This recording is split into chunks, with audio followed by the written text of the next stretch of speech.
வணக்கம் mister decay பிலாஸ். இந்த காரில் போக போகிறோமா இந்த காரில் போக போகிறோமா சொல்லுங்கள்.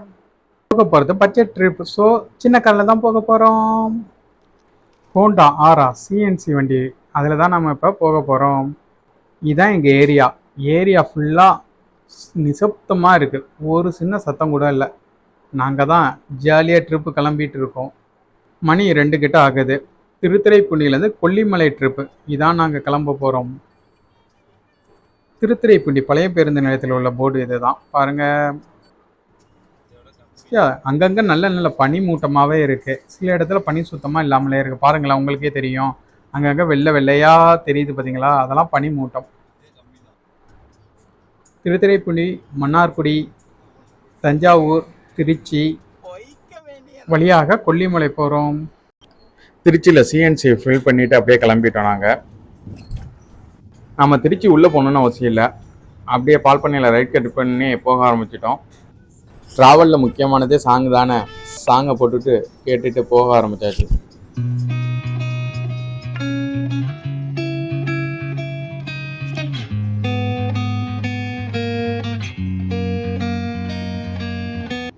அங்கங்கே நல்ல பனிமூட்டமாக தான் தெரிஞ்சுது.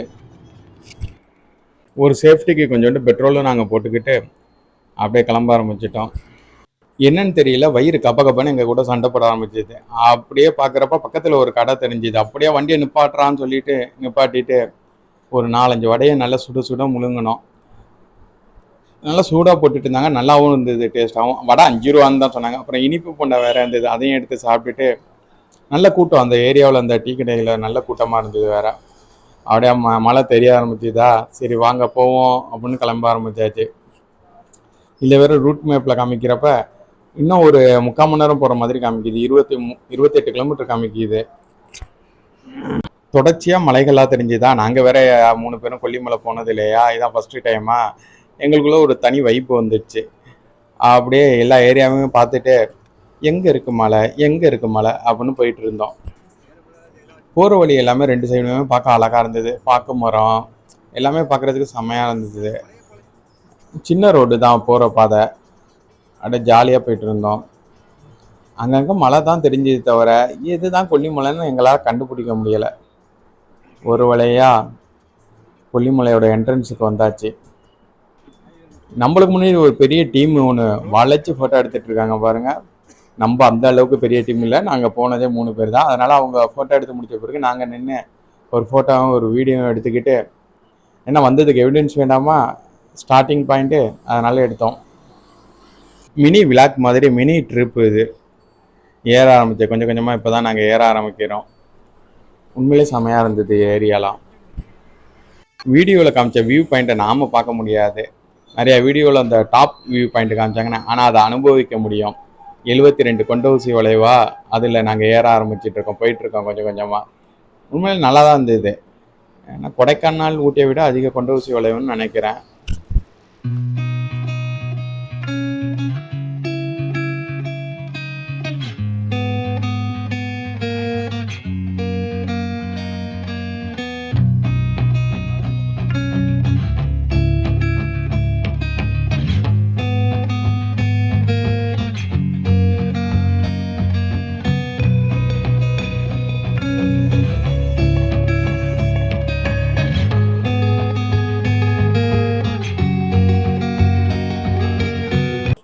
இந்த வியூ பார்க்குறதுக்கு செம்மையாக இருந்தது.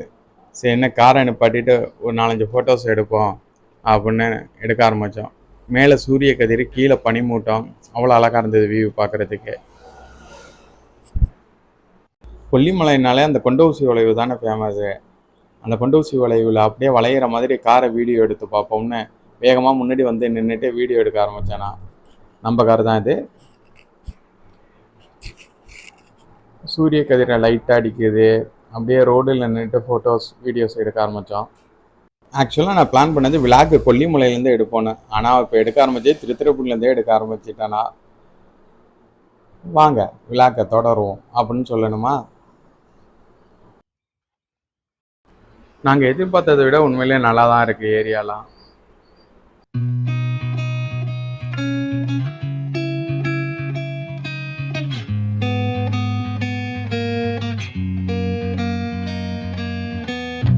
ஒரு வழியாக மேலே கொஞ்சம் சமதளமான இடத்துக்கு போயிட்டோம். ஒருவேளை கொல்லிமலை வந்துட்டோமா, எந்த ஏரியா அது எங்களுக்கு உண்மையிலே தெரியலை. வாங்க போவோம், பார்த்துட்டே இருப்போம். என்னடா இது, நம்ம ஊரில் விவசாயம் பண்ணி பார்த்துருக்கேன், மலை மேலே விவசாயமா? நல்லா தான் இருக்குது பார்க்கறதுக்கு. நான் மலைனாலே தேயிலை தான் அது மாதிரி தோட்டம் தான் இருக்குன்னு பார்த்தா விவசாயம் பண்ணிகிட்டு இருக்காங்க இங்கே. நம்ம ஊரை விட நல்லா தான் இருக்குது விவசாயம் பண்ணுறது. பார்க்க பச்சை பச்சைன்னு செம்ம அழகாக இருக்குது. ஓ, இதுவும் விவசாய பூமியா? நல்ல பசி வேற, காலையில் வடையை சாப்பிட்டோமா, பசி அதிகரிச்சிட்டு மேலே ஏறுது. கொல்லிமலை வந்தோடனே ஃபஸ்ட்டு முதன்மையான கடமை என்ன? பசி, அதை போக்கணும். சாப்பிட உட்காந்தாச்சு. ஏன்னா 7 ஹில்ஸ் ஹோட்டல் என்ன 2 இட்லி ஆர்டர் போட்டோம். சட்னி சாம்பார்லாம் நல்லா தான் இருந்தது பார்க்குறதுக்குமே. சாப்பிட்டு பார்த்தோம், நல்லா தான் இருந்தது, உண்மையிலே ஓகே தான். அடுத்து ஒரு பூரி ஆர்டர் பண்ணோன்னு பூரி ஆர்டர் போட்டாச்சு. ஏன்னா அதிகமாக சாப்பிடக்கூடாதுன்னு வேறு சொல்லுவாங்க ட்ராவலில், அதனால் கம்மியாக சாப்பிட்றோம். இங்கே பாருங்க, டமால்னு நமக்குன்னா காற்று வருது. பக்கத்தில் ஒரு ஆறு போனது. என்னடா தண்ணி கம்மியாக இருக்கேன்னு ஒரு ஃபீலிங் ஆயிடுச்சு. அருவியில் தண்ணி எப்படி இருக்குமோ என்னன்னு தெரியலன்னு. நம்ம டீ சாப்பிட்றதில்ல, 2 பேரும் டீ சாப்பிட்டுட்டு இருக்காங்க. என்னை விட்டு டீ நல்லா குடிக்கிறாங்க. ஐயோ ஏதோ செய்கிறானே, என்னது அவன் யார் மாதிரி செஞ்சான்னு ஒரு கமாண்டை போட்டு விட்டுட்டு போங்க. 30 ரூபா டிக்கெட்டு போட்டாங்க அரப்பளீஸ்வரர் கோவிலுக்கு, அதாவது ஆகாய கங்கை அருவிக்கு போகிறதுக்கு. இங்கே தான் பஸ்ஸெல்லாம் வந்ததுன்னா நிப்பாட்டோன்னு சொல்லுவாங்க. சேலம்லேருந்தும் நாமக்கல்லேருந்தும் பஸ் வந்து இந்த இடத்துக்கு வருது. கண்டிப்பாக வரணும்னா நீங்கள் அங்கேருந்து இந்த ஏரியாவுக்கு வந்துடலாம். அரப்பளீஸ்வரர்னு போர்டு போட்டு வரும், இல்லாட்டி கொல்லிமலைன்னு போர்டு போட்டு வரும். ஆகாய கங்கை அருவிக்கு குளிக்கிறதுக்கு நாங்கள் ரெடி ஆகிட்டோம். டிக்கெட் வந்து இங்கேயும் 30 ரூபா. போகிறதுக்கு முன்னாடி ஒரு எச்சரிக்கை போர்டை பார்த்தீங்களா? 1 கிலோமீட்டர் நடந்துடலாம், 1196 படி.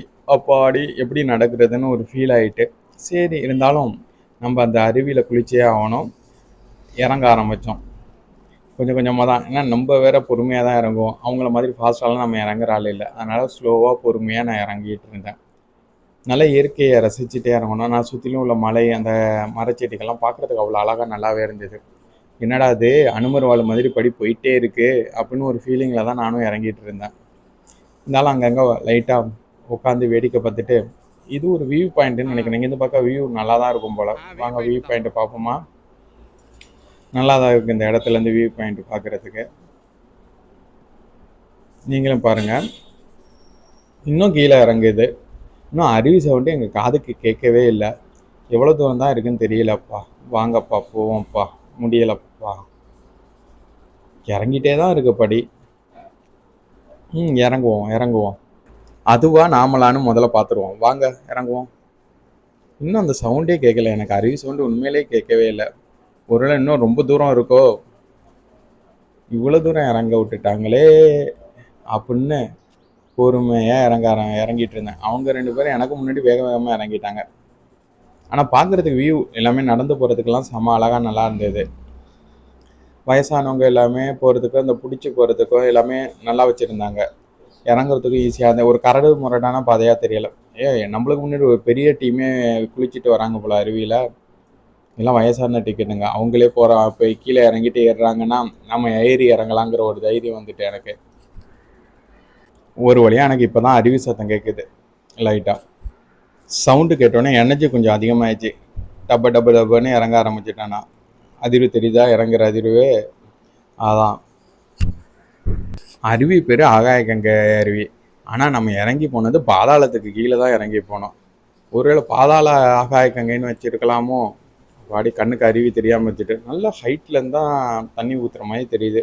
அங்கே இன்னும் பக்கத்தில் போவோம். குளிர் போய் வெயில் அடிக்க ஆரம்பிச்சிட்டு, நல்ல வெயில் தான். கொஞ்சம் பட்டையை கிளப்புற மாதிரி தான் வெயில் இருக்குது.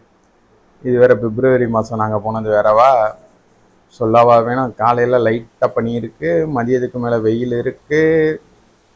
அருவியை பாருங்களா, செம்மையாக இருக்குன்னா மேலேருந்து கொட்டுறது பார்க்குறப்ப. நல்லா ஃபோர்ஸாக தான் கொட்டுற மாதிரி எனக்கு தெரியுது. உங்களுக்கு எப்படி தெரியுதுன்னு கமெண்ட் பண்ணுங்கள். நீங்கள் போனப்போ இந்த அருவியில் எவ்வளோ தண்ணி இருந்தது, எப்படி இருந்தது அப்படின்னு மறக்காமல் நீங்கள் கீழே சொல்லுங்கள் கமெண்டில். இந்த அருவிக்கு போய் இருக்கீங்களா? போயிருந்தீங்கன்னா போனீங்கன்னு சொல்லுங்கள். நாங்கள் போன டைம் கூட்டம் கொஞ்சம் கம்மியாக தான் இருந்ததுன்னு நினைக்கிறேன். யாரும் அவ்வளோ, இன்னும் ஒரு 15 பேர் 10 பேர்கிட்ட தான் இருந்திருப்பாங்க. ஒரு வழியாக நானும் ஒரு 1 ஹவர் ஆட்டம் போட்டுட்டேன் அந்த அருவியில் போய். அங்கே விட்டு போக மனசு இல்லாமல் நாங்கள் கிளம்ப ஆரம்பிச்சிட்டோம். ஏன்னா இங்கே இருந்தால் இங்கே இருந்துகிட்டே இருக்கணும், தண்ணியில் அப்படியே என்ன சொல்கிறது என்ஜாய் பண்ணணும்னு தோணிகிட்டே இருந்தது. ஒரு வழியாக நடக்க ஆரம்பிச்சிட்டோம் நாங்கள். ஆனால் உண்மையிலே இறங்குறப்ப ஈஸியாக தான் இருந்தது, ஏறுறப்ப தான் கொஞ்சம் அள்ளு விட்டுட்டு முடியலை, காலெல்லாம் ரொம்ப டயர்டாயிடுச்சு. ஏறுறதுக்குள்ளே போதும் போதுன்னு ஆச்சு, இறக்க வேற ஆரம்பிச்சிட்டு உட்காந்து ரெஸ்ட் எடுத்து ஒரு வழியாக மேலே என்ட்ரன்ஸுக்கு வந்துட்டோம். என்ட்ரன்ஸுக்கு வந்து கொஞ்சம் நேரம் உட்காந்துட்டு அப்படியே கிளம்புவோம் அப்படின்னு முடிவு பண்ணிட்டோம். பக்கத்துலேயே அந்த சிவன் கோவில் இருக்குன்னா அதை போய் சாமி கும்பிட்டுட்டு வருவோம் அப்படின்னு சொல்லிட்டு சாமி கும்பிட்ட உள்ளே போகிறோம். கோயில் உண்மையிலுமே நல்லா தான் இருந்தது. கூட்டம் நாங்கள் போன டைம் கம்மியாக தான் இருந்தது. நிறைய வீடியோ பார்த்து நாங்களும் ஒரு வழியாக கொல்லிமலை வந்துட்டோம். அந்த கோவிலை சுற்றிலுமே இந்த கொல்லிமலை ஜாமான்லாம் விற்கிற கடைங்க ஒரு இருக்குது. சரின்னு அந்த ஏரியாலாம் சுற்றி பார்த்துட்டு பக்கத்தில் ஒரு சின்ன ஆறு ஏதோ சிற்றருவி செல்லுமொழி விநாயகர் கோயில்னு போட்டிருந்ததா, சரி கீழே போய் பார்ப்போம் அப்படின்னு நான் கீழே இறங்க ஆரம்பித்தேன். ஓ இதுதான் அந்த விநாயகரா, ஓ ஆற்றங்கரை விநாயகர், ஓ ஆற்றுக்கு பக்கத்தில் இருக்காப்புல, நல்லா தான் இருக்குது இடமும். தண்ணி ரொம்ப கம்மியாக இருக்குது. இவ்வளோ கம்மியாக இருக்குது, இது மாதிரி தண்ணிங்க தான் அருவிக்கு வந்து கீழே வருமோ தெரியல என்னென்னு. இங்கே உள்ள ஆளுங்கள்ட்ட விசாரிச்சா தான் தெரியும். ஆனால் இவ்வளோ தண்ணி கம்மியாக இருக்கும்னு நான் எதிர்பார்க்கல. ஆனால் அருவியில் செம்மையாக தண்ணி ஊற்றுனது, நல்லா ஃபோர்ஸாகவும் ஊற்றுனது. பார்க்குற நீங்கள் யாராவது கொல்லிமலை வந்துருந்தீங்கன்னா அப்போ எப்படி இருந்ததுன்னு பற்றி கீழே வந்து கமெண்ட் பண்ணுங்கள். அருவியில் நல்லா ஆட்டம் போட்டுட்டு மேலே இருந்ததில் கொஞ்சம் டயர்டாயிட்டு ஏறினதுக்கு பக்கத்துலேயே சூப்புன்னு போட்டிருந்தது. சரின்னு எல்லாரும் ஆளுக்கு ஒரு சூப்பை வாங்கி குடிக்க ஆரம்பித்தோம். சூப்பு நல்லா தான் இருந்தது. சூப்பு நல்ல எனர்ஜியை ஏற்றி விட்டுது எங்களுக்கு, நல்லா தான் இருக்குது. எல்லாருமே நல்லா ருசித்து குடிக்க ஆரம்பித்தோம்.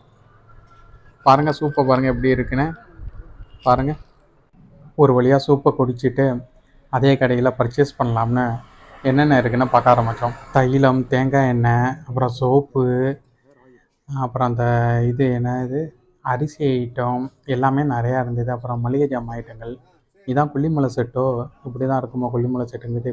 மோஸ்ட்லி அங்கே நாங்கள் பார்த்ததில் மிளகு, கிராம்பு இதெல்லாம் அங்கே ஓனாக இருக்கும்னு நினைக்கிறேன், மற்றபடி தெரியலை எனக்கு. கொல்லிமலையில் என்ன விளைவிக்கிறாங்கன்னு உங்களுக்கு தெரிஞ்சுன்னா கண்டிப்பாக சொல்லுங்கள். நம்ம ஊர்லேயே பார்த்தா கொல்லிமலை செட்டுன்னு அவ்வளோதான் வந்து விற்கிறாங்க. வண்டியில் வந்து விற்கிறாங்க, நிறையா கடையில் போட்டு விற்கிறாங்க. சரி கொல்லிமலைக்கு போயிட்டோமே ஏதாவது வாங்கி ஆகணும்னு போய் வாங்க ஆரம்பித்தது தான். எல்லாமே உண்மையிலே நல்லா தான் இருக்குது, சூப்பராக தான் இருந்தது. இந்த சோப்பு பவுடர்லாம் பார்க்க ஹோம்மேடு மாதிரியே தெரிஞ்சுது. அதுமாதிரி இந்த தைலம் ஐட்டம், தேன் இருந்தது, எல்லாமே ஹோம்மேடு மாதிரி. முல்தானி மட்டி எல்லாமே இவங்கெல்லாம் ஓனாக ரெடி பண்ண மாதிரி தெரிஞ்சுது. இது என்ன பட்டைன்னு சொல்லுவாங்களா இது, அதான் போல். இது ஒரு தட்டு வந்து 400 500 சொன்னாங்க. அது வந்து 1000 800 சொன்னாங்க. இது பேர் நாங்கள் கல்பாசின்னு சொல்லுவோம். உங்கள் ஊரில் என்ன சொல்லுவாங்கன்னு நீங்கள் சொல்லுங்கள். அப்புறம் கிராம்பு எல்லாமே நாங்கள் வாங்கினோம். மொத்தம் 3800 கிட்ட வந்துட்டு பார்த்துங்க. அப்படியே கடைக்காரர்கிட்ட கொடுத்துட்டு ஒரு பேக்கு ஃபுல்லாக, அப்படி தானே சொல்லணும், ஒரு பேக்கு ஃபுல்லாக நாங்கள் வந்து கொல்லிமலை செட்டு ஜாமான் வாங்கியாச்சு. வாங்கிட்டு கொண்டு காரில் பத்திரமா வைக்கிறதுக்கு எடுத்துகிட்டு போய்ட்டுருவோம். இலவச மோர், மூலிகை கஞ்சின்னு போட்டு நிறைய இடத்துல ஃப்ரீயாகவே போட்டிருந்தாங்க. சரி நம்மளும் டேஸ்ட்டை பார்ப்போம், பசி வேறு லைட்டாக இருந்தது, சரி குடிச்சு பார்ப்போம்னு ஃபஸ்ட்டு கஞ்சி குடிச்சு பார்த்தோம். உண்மையிலே நல்லா இருந்தது கஞ்சி ஒரு டம்ளர் குடிச்சிட்டு அடுத்தது அவன் வேறு மோர் எடுத்துகிட்டு இருந்தான். மோர் என் கண்ணு போயிட்டே இருந்தது. சரிண்ணே அடுத்த ரவுண்டு போய் ஒரு டம்ளர் மோர் எடுத்து குடிப்போம்னு குடிச்சு பார்த்தேன். செம்மையாக இருந்தது. அந்த வெயிலுக்கு வந்து கண்டிப்பாக மோர் வந்து அவ்வளோ அற்புதமாக இருந்தது குடிக்கிறதுக்கு. மோரை குடிச்சிட்டு அப்படியே அலசி வச்சுட்டு நான் கிளம்பிட்டோம். பாருங்களேன், அப்படியே அவ்வளோ பசுமையாக, அவ்வளோ அமைதியாக, அழகாக இருந்தது.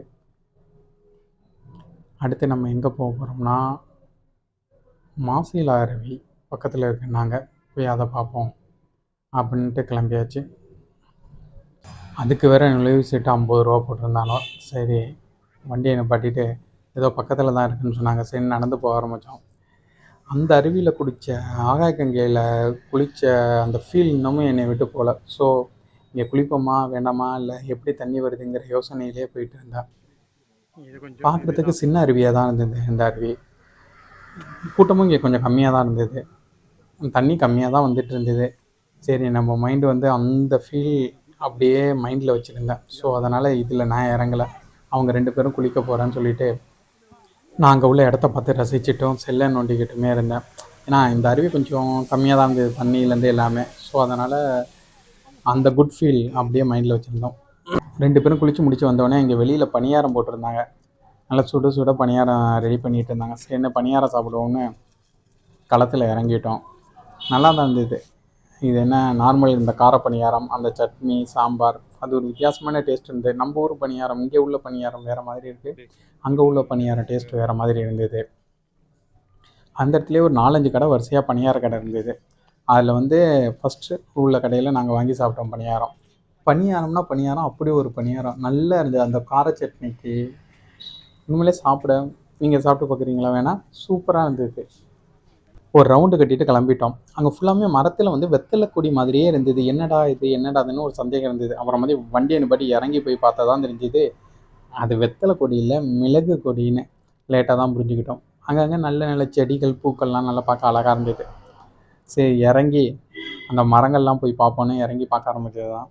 உண்மையிலே அந்த மிளகு இதுதான் ஃபஸ்ட் டைம் நான் வந்து மிளகு கொடியை பார்க்குறது. ஃபுல்லாமே அந்த மரம் பாருங்களேன், மரத்துக்கு கீழேருந்து படர்ந்துருக்கு மிளகு. இதெல்லாம் வெத்தலைன்னு தான் நான் தூரத்துலேருந்து இவ்வளோ நாள் இல்லை, அந்த வண்டி ஏறுறப்ப நினச்சிட்டு இருந்தேன். பார்த்தா அது வந்து மிளகு கொடி. நல்லா காயாக இருந்தது ஃபுல்லாமே பாருங்களேன், பச்சை பச்சைன்னு.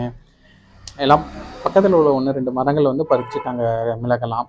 இது அப்படியே இருந்தது. அங்கங்கே நல்லா காஞ்சி 1-2 இடத்துல தான் காஞ்சி இருந்தது. இது எப்படி பயிரிடுறது என்னன்னு தெரியல. உங்களுக்கு யாருக்காவது தெரிஞ்சுன்னா கண்டிப்பாக சொல்லுங்கள். நான் போகிறப்ப இது கீழே விழுந்து கிடந்தது. சரின்னு நான் எடுத்து பார்த்தேன். நல்லா தான் இருக்குது. எப்படி என்னன்னே எனக்கு புரியல. இதை காய வச்சு இதுவும் கீழே தான் கிடந்தது. காய வச்சு இதை சேல் பண்ணுவாங்க போல். ஃபுல்லாமே மிளகு கொடியாக தான் இருந்தது அங்கே. அதிகமாக மிளகு தான் அங்கே வந்து பயிரிடுறாங்க போல். ஃபுல்லாமே மிளகு செடிகள் தான் அதிகமாக இருந்தது. இது மிளகு தோட்டம் போல். நிறையா வந்து ஃபுல்லாக காயாக தான் இருந்தது. அது பழுத்து கீழே விழும் போல் காஞ்சி. கொல்லிமலையில் இன்னொன்று ஃபேமஸான இடம் இந்த கோவில், எட்டுக்கை அம்மன் கோவில். சரி பக்கத்தில் தான், நியர்பை நடந்து போகிற மாதிரி தான். ஒரு 200-300 மீட்டர் தான் நடக்கிற மாதிரி இருந்ததுன்னாங்க. சரின்னு நாங்கள் நடந்து போக ஆரம்பித்தோம். நல்லா தான் இருந்தது அந்த படி இறக்கமாக நடந்து போகிறது. தனியாக எங்கேயோ இருக்கிற மாதிரியே ஒரு ஃபீல் ஆனது. நல்லா இருக்குமோ என்னன்னு சந்தேகத்தில் தான் நாங்களே போனது. ஏன்னா எட்டுக்கையம்மன் கோவில் எப்படி இருக்கும் என்னன்னு இந்த வீடியோவில் 1-2 வீடியோவில் பார்த்தது தான், வேறு மற்றபடி வேறு எதுவுமே கிடையாது. நாங்கள் உண்மையாக அந்த கோவில் பார்க்குறதுக்கு அவ்வளோ அழகாக இருந்தது. அந்த இடத்தோட அமைப்பு எல்லாமே சூப்பராக இருந்தது. நடுவில் கோவில், அந்த இது ஏறி மேலே படிக்கட்டு மாதிரி ஏறி போகிற மாதிரி இருந்தது. உண்மையிலே நல்ல திருப்தியாக சாமி கும்பிட்டோம். நல்ல அமைதியான இடம் அது. சுற்றிலுமே நிறையா வேண்டுதல் வேண்டி நிறையா கட்டி வச்சுருக்காங்க பூட்டு இதெல்லாம். இது என்ன மாதிரி வேண்டுதல்னு எனக்கு உண்மையிலே தெரியலை. உங்களுக்கு யாருக்காவது தெரிஞ்சால் அந்த வேண்டுதலை பற்றியோ அது என்ன பண்ணியிருக்காங்கன்னு சொல்லுங்கள். நிறையா துணியெல்லாம் கட்டியிருந்தாங்க அந்த சூலாயுதத்தில். துணி ஏதோ என்னன்னு கேட்டோம், சரியாக யாருக்கும் பதில் சொல்ல தெரியலை. நாங்கள் கேட்ட ஆளுங்களுக்கு சொல்ல தெரியலை. உங்களுக்கு யாருக்காவது அந்த ஊருக்காரங்க இல்லை வேறு யாருக்காவது தெரிஞ்சால் கண்டிப்பாக நீங்கள் சொல்லுங்கள். இந்த பூ நல்லா தான் இருக்குது, எங்கேயோ பார்த்த ஞாபகம் இருக்குது. சரி சாப்பிடுவோம். பக்கத்தில் கடை இருந்தது, பானிபூரி கடை. வாங்கி பானிபூரியை கொஞ்சம் கொஞ்சமாக மெல்ல சாப்பிட்டு, ஆனால் நம்ம ஊர் டேஸ்ட்டே இதில் இல்லை, சப்புன்னு இருந்தது பானிபூரி. சரின்னு அப்படியே கொல்லிமலையை விட்டு மெல்ல மெல்ல கீழே இறங்கி வந்துட்டோம். இப்போ எங்கே வரோம்னா நாமக்கல் போக போகிறோம். கொல்லிமலை வந்துட்டு நாமக்கல் போகாமல் இருக்க முடியுமா? அதுவும் நம்ம தலைவர் ஆஞ்சநேயரை தரிசனம் பண்ணாமல் இருக்க முடியுமா? ஆஞ்சநேயரை தான் பார்க்க போகிறோம். நாமக்கல் வந்தாலே ஆஞ்சநேயர் தான் ஃபேமஸ். அவரை பார்த்துட்டு அடுத்தது போவோம்னு பிளான் பண்ணியிருக்கோம். அடுத்தது வேறு என்ன ஊர் தான். சரி வண்டியை பார்க் பண்ணிவிட்டு போய் ஆஞ்சநேயரை தரிசனம் பண்ணுவோம். அங்கே வடையெல்லாம் கொடுப்பாங்கன்னு கேள்விப்பட்டிருக்கேன். பாவம் நம்ம போகிற நேரம் என்ன கிடைக்குதுன்னு தெரியலை. சாமி கும்பிட்டுட்டு வந்தோம். சக்கரை பொங்கல் கொடுத்தாங்க, நல்லா இருந்தது. ஆளுக்கு ஒரு கப்பு வாங்கி கொஞ்சம் கொஞ்சமாக தின்னுட்டு அடுத்தது நடையை கட்டுவோம். ஆஞ்சநேயர் பார்த்தாச்சு. அதுக்கு ஆப்போசிட்டில் பெருமாள் கோவில் இருக்குன்னாங்க. பெருமாளா நரசிம்மர் கோவில், நரசிம்மர் கோவில். இதை என்ன இந்த நாடோடிகள் படத்துலலாம் இந்த இடம்லாம் வந்ததுன்னு சொன்னாங்க. அப்படியா? ஆமாம், இது மாதிரி பார்த்துருக்கேன் நாடோடிகள் படத்தில். இந்த கோயிலேருந்து தான் வெளியில் வருவாங்க, அப்படியே தூக்கிட்டு போவாங்கன்னு சொன்னாங்க. சரி நம்மளும் அதை போய் விசிட் பண்ணுவோம். நிறையா டைம் அந்த நாமக்கல் ஆஞ்சநேயர் கோயிலை பார்த்துருக்கேன், ஆனால் இந்த கோயிலுக்குள்ளே இதுதான் ஃபஸ்ட்டு டைம் நான் உள்ளே போகிறது. நாமக்கலை முடிச்சுட்டு வண்டியை கிளப்பிட்டோம். நேராக அடுத்து நிப்பாட்டம்னா தொட்டியம். தொட்டியம்னாலே வாழைப்பழம் ஃபேமஸ்ன்னு சொல்லுவாங்க. ஸோ வாழைப்பழத்தை வாங்கலாம் அப்படின்னு சொல்லிட்டு ஒவ்வொரு வாழைப்பழமாக விசாரிக்க ஆரம்பித்தோம். இது என்ன பழம், அது என்ன பழம், சீப்பு எவ்வளோது என்னென்னு எல்லாருமே விசாரித்து எந்த பழம் வாங்கலாம்னு பார்த்துட்ருக்கோம். நம்மளுக்கு அதிகமாக வாழைப்பழம் இன்ட்ரெஸ்ட் இல்லை, அதனால் அவங்க 2 பேரும் வாங்கிட்டு இருக்காங்க. அவங்க ஒரு பீஸ் கொடுத்தாங்க, அதை வேணால் நான் தின்னு பார்த்தேன், நல்லா இருந்தது. நம்ம அதான் செய்வோம்ப்பா. ஒன்று கொடுத்தாங்க, ஒன்று கொடுத்தாங்க, அப்புறம் ஒன்று ஒன்றா ஒரு 4-5 தின்னுட்டலாம். இது எல்லாமே நம்ம தின்னு காலி பண்ணிட வேண்டியதான். தொட்டியம் வாழைப்பழம் பர்ச்சேஸோடு நம்ம பயணம் முடிந்தது.